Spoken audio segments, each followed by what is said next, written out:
SSN 24 news में आपका स्वागत है। हम मौजूदा स्थिति पर नवीनतम अपडेट के साथ शुरुआत कर रहे हैं। अभी हमारी उपस्थिति जदयू कार्यालय में है और हमारे साथ जदयू प्रवक्ता, उनसे कुछ सवाल का जवाब जानना है। सर, आपका हमारे चैनल में स्वागत है। धन्यवाद।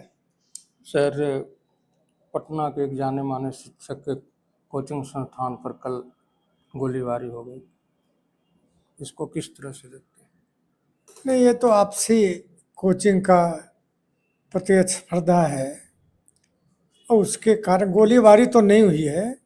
8 जो राउंड गोली बताया जा रहा है। एसएसपी का जो बयान आया है और जो रिपोर्ट है, उस रिपोर्ट के आधार पर गोली नहीं चले हैं।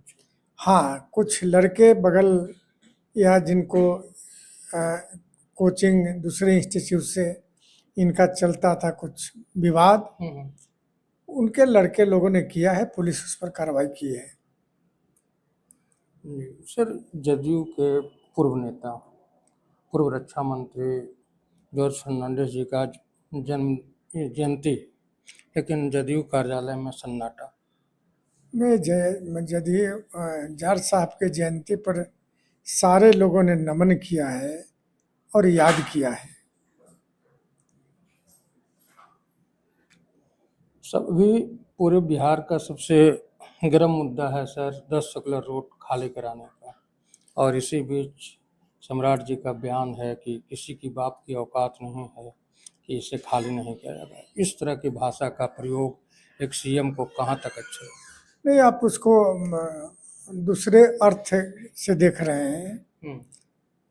उनका कहने का मतलब था कानून का पालन हर लोगों को करना चाहिए, और खासकर आदरणीय राबड़ी देवी इस प्रदेश के मुख्यमंत्री रही हैं और मुख्यमंत्री की हैसियत से अपनी नैतिकता भी दिखाना चाहिए था।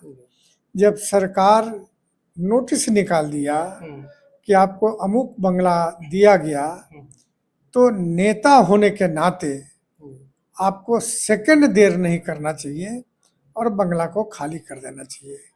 तो कानून न मान करके, तो ये तो घोर समझिए कानून तोड़ने की आदत है। नई आदत नहीं है, ये पुरानी आदत है। आप याद करिए, आप लोग नहीं जानते होंगे, अन्य मार्ग भी बड़ी मशक्कत से खाली किया था जब राबड़ी जी हटी थी। तो और तेजस्वी के बारे में जानते ही हैं कि जब उप मुख्यमंत्री से हटे तो आवास नहीं छोड़ रहे थे और नोटिस पर नोटिस दी गई, हाई कोर्ट चले गए, वहां से हार गए, सुप्रीम कोर्ट गए, वहां हार गए।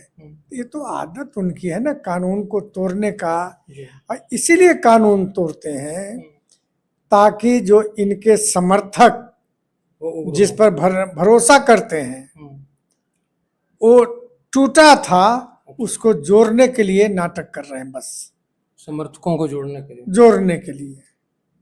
सर, बिहार के दोनों सदन में से किसी सदन में कुछ लोग सदस्य नहीं हैं, न विधानसभा में न विधान परिषद में। उसके बाद भी पटना में सरकारी आवास उन्हें अलॉट है, वो किस आधार पर?